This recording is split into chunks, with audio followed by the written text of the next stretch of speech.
La Fleur Dominicana. La Fleur Dominicana Airbender. By the way, this is like Jocelyn's favorite ashtray, and I'm 1,000% that's going to fall off that 4x4 at some point tonight. I've got the smoke. I've got the Whistle Pig 12. It's the Old World rye.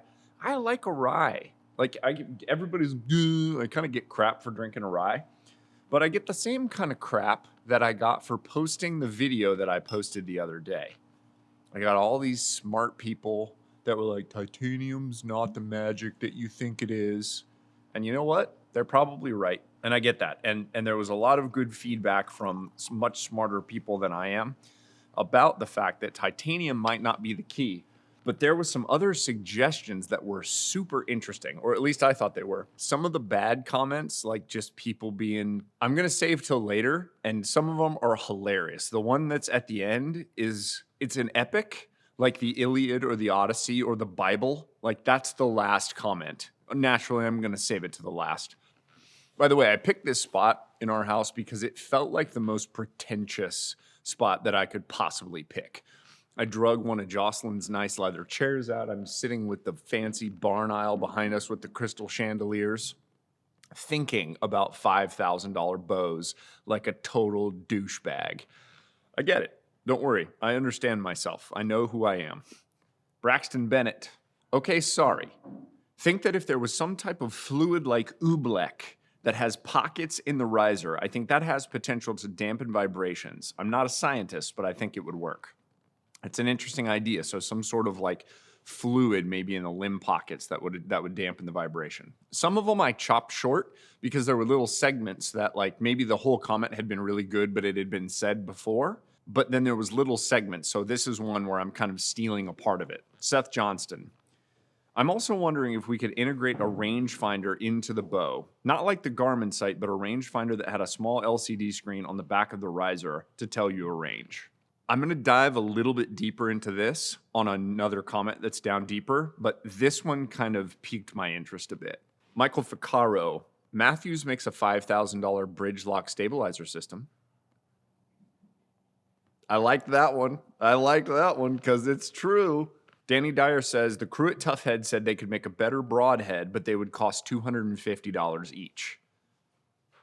Go for it. Like literally, if you make the best thing and it has a little GPS chip in it so that I can find the broadhead, I'm down. But it's got to have the GPS thing because I don't want to just be launching like a $350 arrow out into nothing. Maybe I would. I might do it.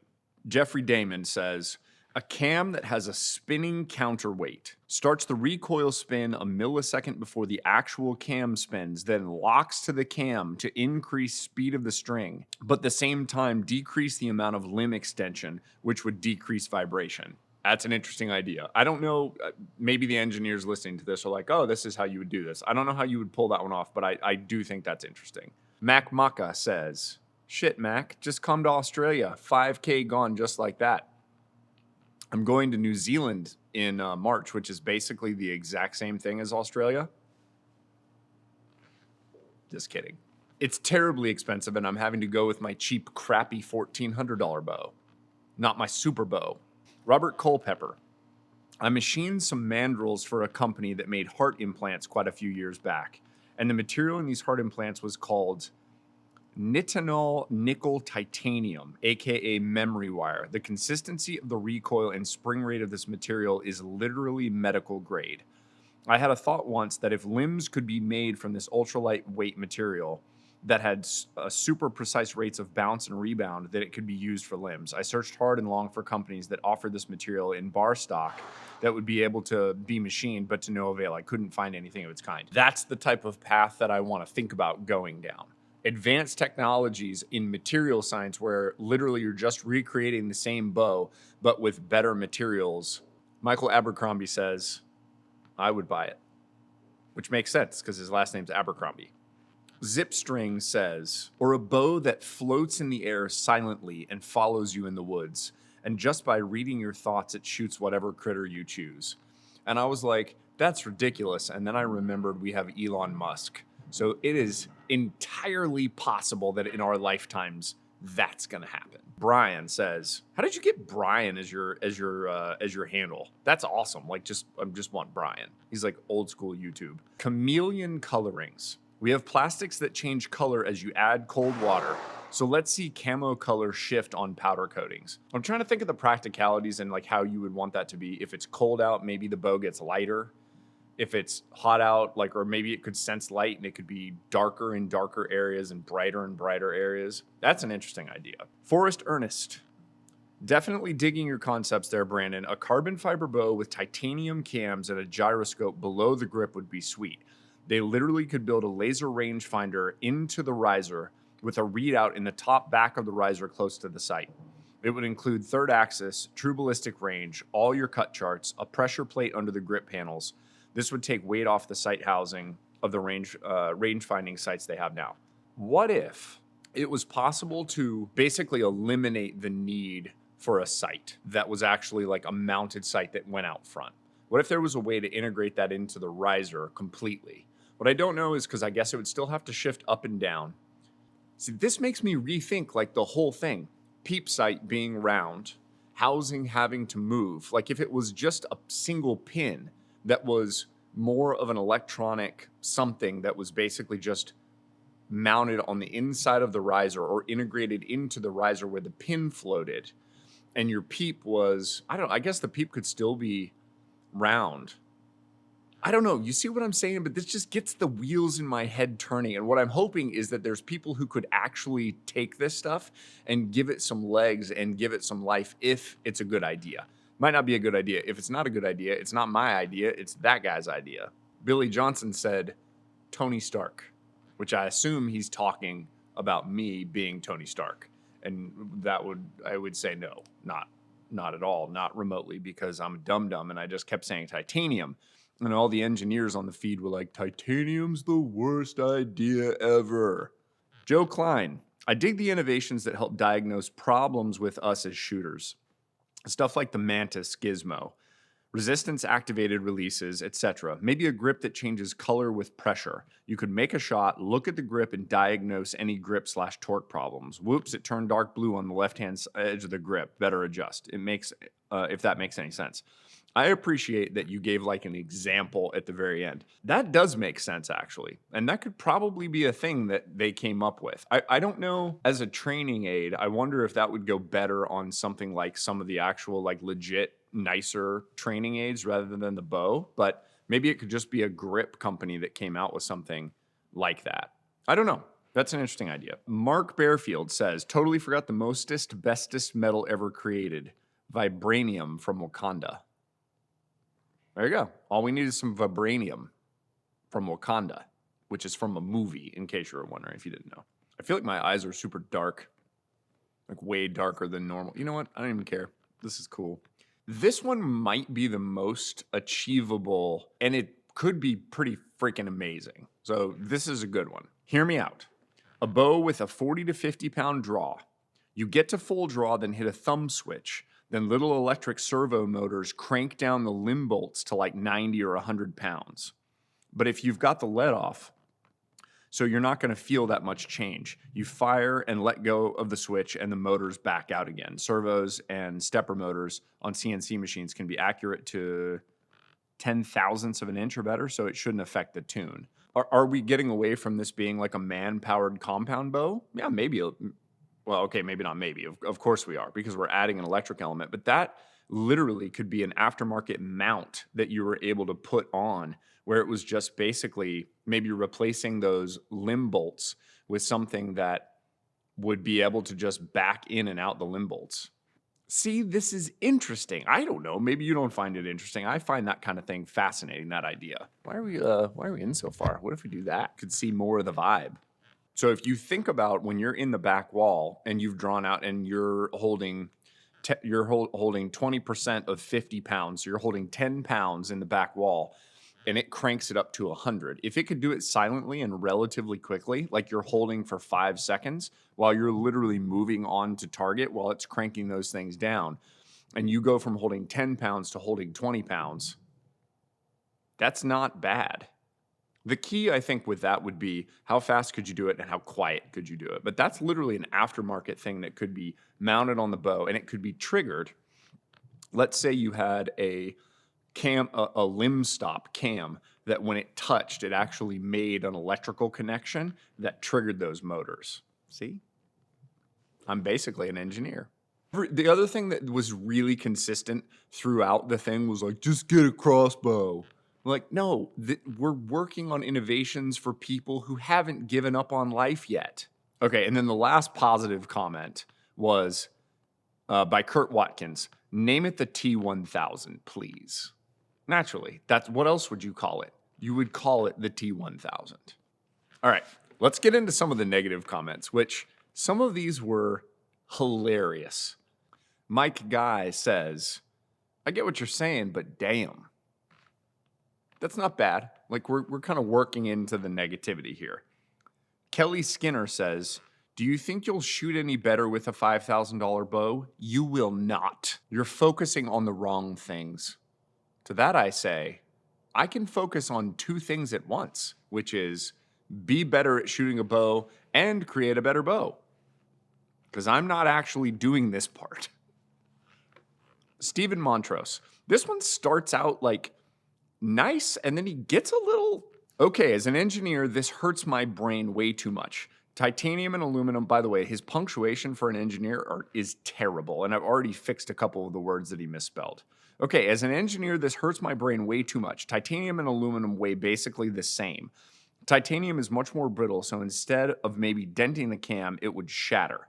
If you dropped it, your bowstring and the other things you mentioned, smaller strings would require either re-engineering arrows or nocks, because no matter the size of the serving, half the string would require 2 servings, and it would still be off. Do the same size serving on a little bitty string. You can use the same. The arrows are going to have to change anyway. If we're getting a lot more power out of this, you're redoing everything. This makes me wonder if Stephen Montrose is actually an engineer. To continue, just shoot a target bow. Those are basically what you're talking about. I'm guess, but you don't realize it. I literally fixed 10 misspelled words in there. And by the way, what I'm talking about is not remotely a target bow. It's better than a target bow by at least $3,000. Arrogance, like arrogance. That's pretty clever, actually. I appreciate punny names. Says, they have these things called carbon fiber risers, ... Titanium would be heavier and cost a ridiculous amount more for no advantage. Not just the material cost, the machining cost. Worked in mechanical engineering for over 25 years, mostly as a machinist. You want a titanium riser? Someone would make it, but you're going down a rabbit hole and you'd be lucky to get your desired bow for under 15 grand. You want it lighter? Maybe beryllium alloy. Beryllium, that's fine, I'll take it. I didn't even know that it's a thing. I'd take it. But good luck getting any machinist to make one with that. Not trying to be negative, but high-grade aluminum and CF are used for a very good reason. Okay, so it's not like that negative, but you're dream squashing me. But maybe your beryllium thing, if we found the right people who cared about the archery industry and they would make me a beryllium riser alloy, beryllium with vibranium. I don't know, just a thought. Philip spelled F-I-L-I-P, so I assume that you're from across the pond somewhere. No, don't agree with your concept at all. Easy to fancy like that for rich folk like yourself. What do you mean, rich folk like myself? Okay, you're right. I'd like to see manufacturers focus on developing cheaper and at the same time better bow. Remember that someone poor has to dig out those precious metals out of the dirt first. That's some dark right there. But that hurt my soul, the last part, where I'm thinking about like little kids digging out all the material in the Congo that's going in all of the electric vehicles that we're driving around in America thinking that we're saving the environment. I digress. Paul Wepner, real estate guy thinking he's an engineer. I've said 100 times I'm not. He didn't listen to me. Fatty bourgeois? Did you start smoking weed? To that I would say only on occasion. We're 2 away from the epic. Like, this is the last one, and then the epic, so hang in here with me. Itty Bit Bobo, which is a cool name as well. Itty Bit Bobo. This is a terrible video. Look what's going on now. There is $900 sites out there that range find. Why? Not a question mark after why, just why. period. To make everyone shoot like a pro because they bought the first place by spending more money. It has happened to other sports. Tech is replacing skill. I believe skill come from practice. I assume they meant practice, not your wallet. Again, we can do both things. We can practice and we can hope for better tech. All right, we've made it. We have made it. This one is real negative, and then like a schizophrenic, it shifts to positive near the end, and it is a journey. So stay with me. This is a YouTube comment, by the way, and it's like pages long. Okay, it's not pages because you're gonna click off the video. It's longish, but stay with me. RG Airgun Ninja, which is a cool name. RG Airgun Ninja. What's next, Brandon?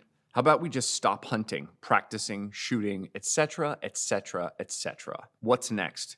Will we start building robots to shoot our bows all together? LOL. What the hell is this stinking rotten ass world become? 6,000 years ago, when men were men, they shot bows 100 pounds or better. A 70-pound bow was considered a woman's bow, and a 50-pound bow was for children. LOL.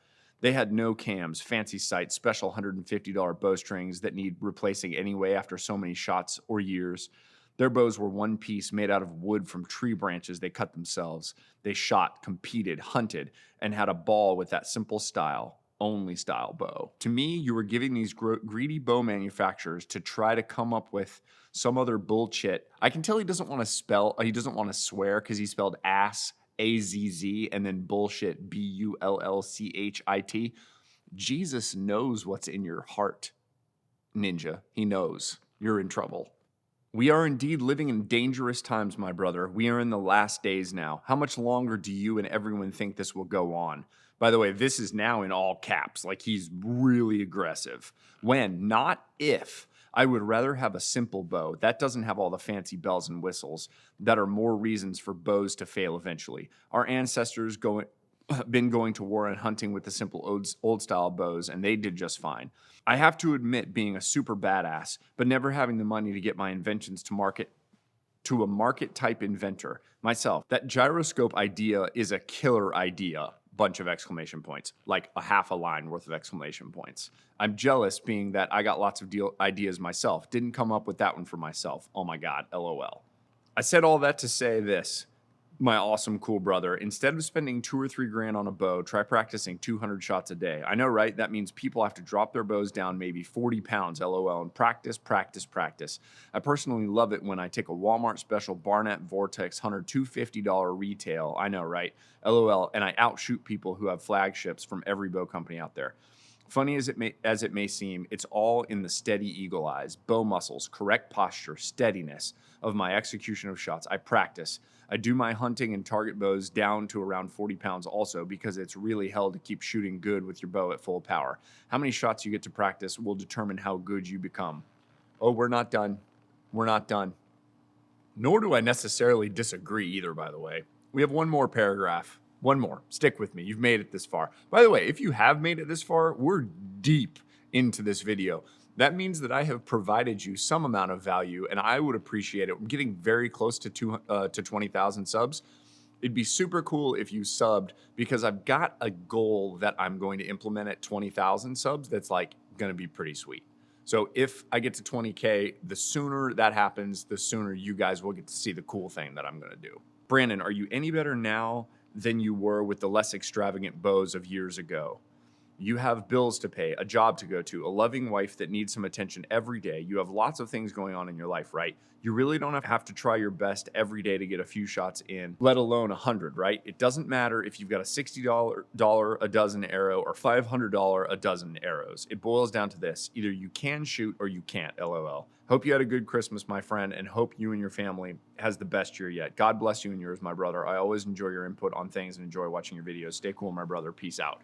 That was a journey, and I appreciate you taking it with me. Thank you for watching. I'm Brandon McDonald.